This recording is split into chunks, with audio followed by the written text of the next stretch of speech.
Kufafanua dhiki zinazowakumba raia katika hadithi ya msiba wa kujitakia. Vile vile swali hili linaweza kuwa kwamba fafanua shida, taabu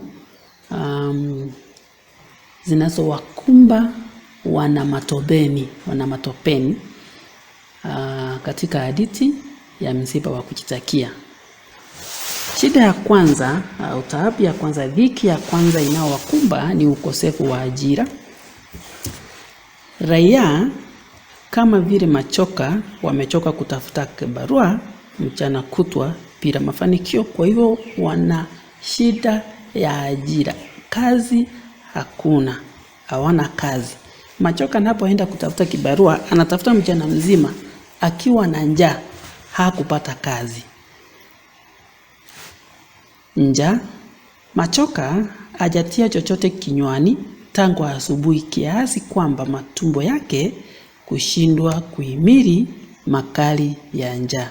Kwa hivyo taabu nyingine inayowakumba ni njaa. Ukabila. Zuhura anamsisitizia machoka kuwa wampigie kura Sugu Junior kwa sababu ni wa kabila lao. Kumbuka pale anapomwambia kwamba wetu ni wetu, awe mbaya awe hajasoma tutamchagua tu kwa sababu ni wetu. Awe mbaya awe hajasoma, wetu ni wetu. Kwa hivyo huo ni ukabila ambao unaikumba inji au wana matopeni. Tofauti za kisiasa ni changamoto nyingine. Zuhura na machoka hawapatani kwa sababu wote wawili ni wafuasi wa watu wawili tofauti kisiasa. Kumbuka kwamba Zuhura ni kabila la Sugu Junior, kwa hivyo na machoka yeye anapendelea Matata, kwa hivyo hawapatani. Kwa hivyo kuna tofauti za kisiasa hapo. Hali ngumu ya kiuchumi. Kuna hali ngumu ya kiuchumi. Wanamatopeni wanapitia hali ngumu ya maisha, kwa mfano mfumuko wa bei za bidhaa muhimu na kutozwa ushuru wa kiwango cha juu na serikali. Kwa hivyo kuna hali ngumu ya maisha katika inji ya matopeni. Hongo na vishawishi vingine. Kuna hongo na murungura. Zuhura na wapiga kura wengine wanashawishiwa kwa kanga, sukari na unga wazima ili kuwachagua viongozi. Pia waliohongwa kwa visenti vya kununua tembo. Kwa hivyo ili kuchagua kiongozi, watu kama Zuhura wanahongwa.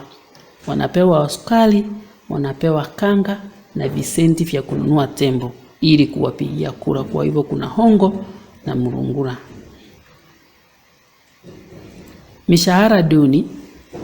Wanamatopeni wanalipwa mishahara duni ambayo haiwezi kukidhi mahitaji yao. Kwa hivyo kuna shida au dhiki ya kulipwa mishahara ambao hawezi kukidhi mahitaji.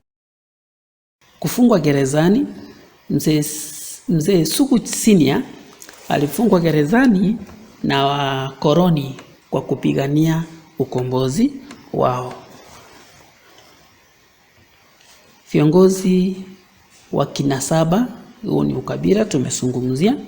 Ni jamii mbili na tu ndizo zimekuwa zikizozania uongozi wa matopeni tangu uhuru wa jimbo hilo.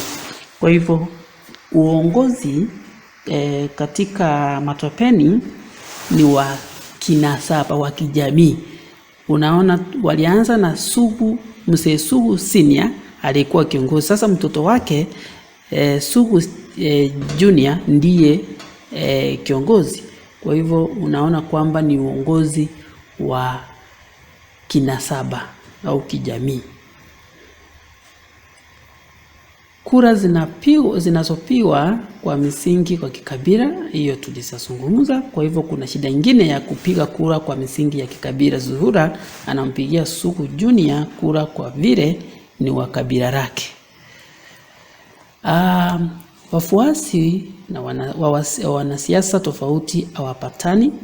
Machoka na Zuhura hawakuwa wakielewana kwa kipindi cha siasa kwa vile Machoka alimuunga Fumo Matata huku Zuhura akimuunga Sugu Junior. Udikteta, uongozi ambao huko Matopeni ni wa udikteta. Kwanza, wanaochaguliwa hawaheshimu uamuzi wa wapiga kura. Wakati raia wanaamua kuwatoa uongozini, wanafanya njama za kuiba kura. Wanatangaziwa kiongozi tofauti na yule waliyemchagua. Shughuli nzima ya kupiga kura huwa si hoja. Hoja inakuanga kuhesabu kura. Kwa hivyo kuna udikteta. Wana Matopeni wanalimbikiziwa viongozi ambao hawakuwachagua. Ni kwa sababu ya udikteta, uongozi wa udikteta ambao umekita mizizi katika nchi ya Matopeni. Ubadilifu wa mali ya umma. Mamilioni ya pesa yalitumika katika maandalizi hayo ya kumwapisha kiongozi huyo ambaye hata hakushinda uchaguzi. Ili kujihalalisha, ukumbuka alifanya nini? Serikali yake iligharamia nauli za ndege za viongozi wa majimbo jirani ili wahudhurie kuapishwa kwake. Kwa hivyo huu ni ubadilifu wa mali ya umma, ufujaji wa mali ya umma ovyo kiolela. Ni ujumbe upi mwandishi wa hadithi ya msiba wa kujitakia alikusudia ufikie jamii? Ni ujumbe upi mwandishi wa hadithi ya msiba wa kujitakia alikusudia ufikie jamii? Kwanza, mwandishi alitaka kuelekeza jamii na nchi yoyote ile kuheshimu uamuzi wa wananchi. Ilitamausha kwamba wananchi wa Matopeni walimpigia kiongozi Fumo Matata kura, lakini mtu tofauti akatangazwa kuwa mshindi. Mwandishi anasema kwamba pale Matopeni kupiga kura na kutopiga kura ni mamoja, hamuna tofauti. Uamuzi wa mpiga kura hauheshimiwi. Kwa hivyo mwandishi anataka kuambia jamii kwamba ni vizuri kuheshimu uamuzi wa wananchi liwe liwalo. Vile mwandishi alitaka kurekebisha jamii kuhusu taratibu za uchaguzi ili wananchi waridhike panapokuwa na uchaguzi. Shughuli zote za uchaguzi, kupiga kura, kuhesabu kura ni mambo muhimu. Tahadhari iwekwe ili watu wasiostahili kupiga kura wasihusike. Kumbuka kule Matopeni, pale Matopeni siku hizi hata wafu hupiga kura. Pale Matopeni siku hizi hata wafu hupiga kura kisha wakarejea maziarani. Hili ni jambo linaloonyesha kuwa majina ya wafu hayajaondolewa kwenye register ya wapiga kura. Kwa hivyo mwandishi hapa anarekebisha jamii kwamba wale waliofariki watolewe katika register, isiwe majina yao bado yanatumika kupiga kura katika wizi wa kura. Mwandishi alitaka kuangazia jinsi viongozi ambao si chaguo la wananchi ujaribu kujihalalisha. Kama serikali ya Matopeni iligharamia nauli za ndege za viongozi wa majimbo jirani waliokuwa wametilia shaka ushindi wa Sugu Junior. Kwa hivyo mwandishi alitaka kuangazia jinsi viongozi ambao si chaguo la wananchi ujaribu kujihalalisha. Ni lengo la mwandishi kuwasa viongozi na serikali tawala kutumia rasilimali vizuri wala si kufuja mali. Ni vibaya kutumia mamilioni ya pesa kufanyia sherehe ili hali wananchi wanakumbwa na shida chungu nzima, zikiwemo njaa, ukosefu wa ajira, mfumuko wa bei za bidhaa muhimu, ili hali mamilioni inatumika kuenda kugharamia nauli za watu kutoka majimbo fulani na wananchi wenyewe wanateseka. Mwandishi pia alitaka kutahadharisha raia dhidi ya uongo na wawaniaji uongozi. Huwa wanatoa ahadi tele: barabara, afya bora, ukulima, ajira kwa vijana, mikopo ya kuanzisha biashara na kadhalika. Wanapochaguliwa, viongozi hawa huwa uziweka zile ahadi katika kaburi la sahau. Kwa hivyo ni vizuri wananchi kuwachagua viongozi waaminifu. Kwa hivyo mwandishi anataka kutahadharisha raia, wananchi, kwamba wanapowachagua viongozi, wachague viongozi ambao ni waaminifu. Mwandishi pia anataka kuonyesha jamii jinsi viongozi walivyo na ubinafsi. Viongozi wameandaliwa viti na meza zao kwenye hema. Chupa na soda na maji ziko juu ya meza na ulinzi mkali. Mahali pao panalindwa na askari. Kinaya ni kwamba wananchi wapiga kura waliowachagua hawa viongozi, wao wako wapi?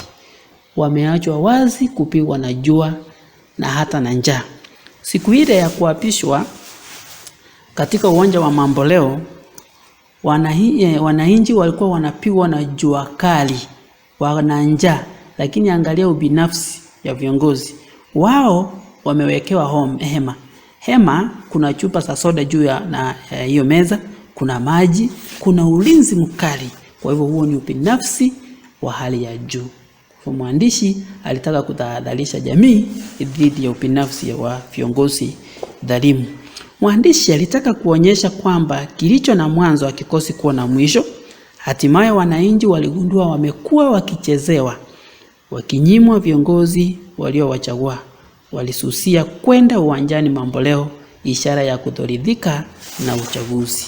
Hakika mwandishi vile aliwataka kuwaonya wapiga kura dhidi ya kuwachagua viongozi kwa kutegemea misingi ya kikabila. Si vyema kuchagua kiongozi kwa sababu ni kabila lako, hata kama ni babako. Kama hana sera, tafadhali umeonywa, usimpigie kura. Mwandishi anadhamiria kuwatoa matongo wananchi wanaozozana kwa sababu ya misimamo yao tofauti kuhusu viongozi, kwani mwisho wa siku wao ndio wanaobaki katika taabu. Tazama, Zuhura anachuta gaya ya kuchuta kwa kumchagua mtu wa kabila lao kwa sababu zile ahadi walizotoa hawakufanya nini? Hawakutimiza. Kwa hivyo leo hii Zuhura wamekuja na Machoka pamoja, wamekutana kwa kimawazo kwamba wao ndio wanaoteseka. Kumbe wale viongozi waliowachagua hata kama ni wa kabila lao hawawezi kuwasaidia. Mwandishi kutaka kututoa huo ujinga kwamba msisosane kuhusu viongozi kwa sababu wao watakuwa wanakula vyema pale, nyinyi mkitahabika. Mwandishi anadhamiria kuwakanya viongozi wanaotoa uongozi kupitia mlango wa nyuma au kwa njia za kifisadi na kuendeleza ukoloni mamboleo na udikteta, kwamba siku yao ya kulipia maovu yao itafanya nini? Itafika. Mwandishi alitaka kudhihirisha hali halisi inayowakumba wananchi na binadamu kwa jumla kutokana na maamuzi yao yenyewe. Unapofanya uamuzi wako mwenyewe, ujue madhara yanakuja.